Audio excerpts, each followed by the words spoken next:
आज हम बात करने वाले हैं भारत की उभरती हुई क्लीन एनर्जी और EV infrastructure company Servotech renewable power system limited के Q2 FY26 earnings call analysis की। यह कॉल इसलिए बेहद महत्वपूर्ण है क्योंकि कंपनी इस समय एक ट्रांजिशन फेज से गुजर रही है, जहां शॉर्ट टर्म फाइनेंशियल सॉफ्टनेस के बावजूद long term vision, capacity creation और टेक्नोलॉजी ड्रिवन एक्सपेंशन की स्पष्ट तैयारी दिखाई देती है। अगर आप renewable energy, EV charging, battery energy storage systems और सोलर इंफ्रास्ट्रक्चर जैसे फ्यूचर ओरिएंटेड थीम्स को समझना चाहते हैं, तो यह वीडियो आपके लिए बेहद उपयोगी है। सबसे पहले Q2 FY26 के फाइनेंशियल परफॉर्मेंस की बात करते हैं। मैनेजमेंट ने साफ शब्दों में स्वीकार किया कि यह क्वार्टर मॉडरेशन का रहा। स्टैंडअलोन बेसिस पर Q2 FY26 में रेवेन्यू ₹10.30 करोड़ रहा, EBITDA ₹9.74 करोड़ और पैट ₹2.27 करोड़ रहा। कंसोलिडेटेड बेसिस पर रेवेन्यू ₹107.65 करोड़, EBITDA ₹7.44 करोड़ और पैट 39.5 लाख रुपए रहा। H1 FY26 में कंसोलिडेटेड रेवेन्यू ₹244.82 करोड़ और पैट ₹4.94 करोड़ रहा। ईयर ऑन ईयर कंपैरिजन कमजोर जरूर दिखता है, लेकिन मैनेजमेंट ने स्पष्ट किया कि यह गिरावट स्ट्रक्चरल वीकनेस नहीं बल्कि कॉन्शियस प्रिपरेशन फेज का हिस्सा है।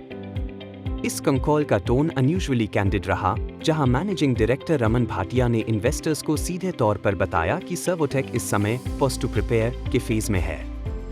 उन्होंने समझाया कि कंपनी के 21 साल के सफर में ऐसे फेजेस पहले भी आए हैं, जहां कुछ क्वार्टर्स ग्रोथ फ्लैट रही, लेकिन उसके बाद एक्सपोनेंशियल ग्रोथ देखने को मिली। मैनेजमेंट ने साफ कहा कि नियर टर्म में Q3 FY26 भी म्यूटेड रह सकता है, लेकिन कंपनी की लॉन्ग टर्म डायरेक्शन बेहद मजबूत है। बिजनेस सेगमेंट्स की बात करें तो ईवी चार्जिंग बिजनेस इस समय इंडस्ट्री वाइड स्लो डाउन से गुजर रहा है। गवर्नमेंट ने ईवी चार्जर हार्डवेयर सब्सिडीज वापस ले ली हैं, जिससे ऑयल PSUs और लार्ज चार्जिंग प्रोजेक्ट्स लगभग होल्ड पर चले गए हैं। मैनेजमेंट ने स्पष्ट किया कि यह स्लो डाउन केवल सर्वोटेक का नहीं, बल्कि पूरे सेक्टर का है। इस स्थिति में कंपनी ने ईवी चार्जर्स के बजाय सोलर प्रोजेक्ट्स, एक्सपोर्ट्स, बसेस और लार्ज कमर्शियल व्हीकल चार्जिंग पर फोकस शिफ्ट किया है। सोलर सेगमेंट सर्वोटेक के लिए बड़ा ग्रोथ ड्राइवर बनता जा रहा है। Q2 और H1 FY26 में इंडियन रेलवेज और मल्टीपल स्टेट गवर्नमेंट एजेंसीज से large scale rooftop solar projects मिले हैं। मैनेजमेंट ने बताया कि सोलर प्रोडक्ट्स और EPC साइड में पाइपलाइन मजबूत है और आने वाले क्वार्टर्स में इसका फाइनेंशियल इंपैक्ट दिखना शुरू होगा। सोलर और हाइब्रिड सॉल्यूशंस सर्वोटेक की कोर कॉम्पिटेंस बनती जा रही है। बैटरी एनर्जी स्टोरेज सिस्टम्स यानी BESS इस कॉल का सबसे पावरफुल लॉन्ग टर्म थीम रहा। मैनेजमेंट ने बताया कि सर्वोटेक ने इंडिया का पहला grid connected hybrid BESS project Delhi में शिवालिक में एग्जीक्यूट किया था और पहला EV charging station with energy storage भी हॉइस खास में सर्वोटेक ने ही लगाया था। अब कंपनी ने जुहाई पिविन के साथ टाई अप करके इंडिजिनस BESS मैन्युफैक्चरिंग की दिशा में बड़ा कदम उठाया है। मैनेजमेंट का मानना है कि BESS आने वाले वर्षों में ईवी, ग्रिड स्टेबिलिटी और रिन्यूएबल इंटीग्रेशन का बैकबोन बनेगा। R&D कैपेबिलिटी सर्वोटेक की एक अंडररेटेड स्ट्रेंथ है। कंपनी के पास 40-50 इंजीनियर्स की डेडिकेटेड R&D टीम है और मल्टीपल IITs के साथ कोलैबोरेशन चल रहा है। मैनेजमेंट ने बताया कि सर्वोटेक लिमिटेड रिसोर्सेज में हाई एंड टेक्नोलॉजी डेवलप करने में सक्षम है। जो काम कोई कॉम्पिटिटर ₹100 करोड़ में करता है, वही सर्वोटेक ₹25 करोड़ में कर लेती है। Hybrid inverters, lithium batteries, onboard chargers, fast DC chargers और stabilisers all are part of in-house development roadmap. International expansion भी कॉल का अहम हिस्सा रहा।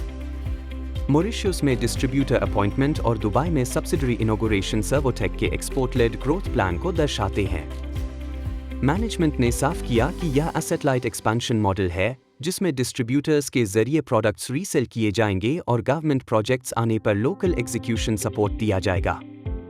लॉन्ग टर्म में एक्सपोर्ट्स रेवेन्यू डाइवर्सिफिकेशन का बड़ा जरिया बन सकते हैं।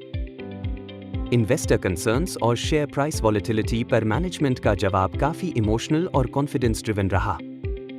प्रोमोटर रमन भाटिया ने बताया कि प्रोमोटर शेयर होल्डिंग कभी कम नहीं हुई है, बल्कि नंबर ऑफ शेयर्स लगातार बढ़े हैं। उन्होंने लॉन्ग टर्म इन्वेस्टर्स को अश्योर किया कि करंट फेज टेम्पररी है और कंपनी एक बड़े लीप की तैयारी में है। उनके अनुसार once Servotech next revenue threshold cross कर लेती है, ग्रोथ ट्रेजेक्टरी बिल्कुल अलग लेवल पर पहुंच जाएगी। ऑपरेशनली, कंपनी ने सोनीपत में AI enabled automated warehouse setup किया है, जिससे लॉजिस्टिक्स, डिलीवरी स्पीड और सर्विस क्वालिटी इंप्रूव होगी।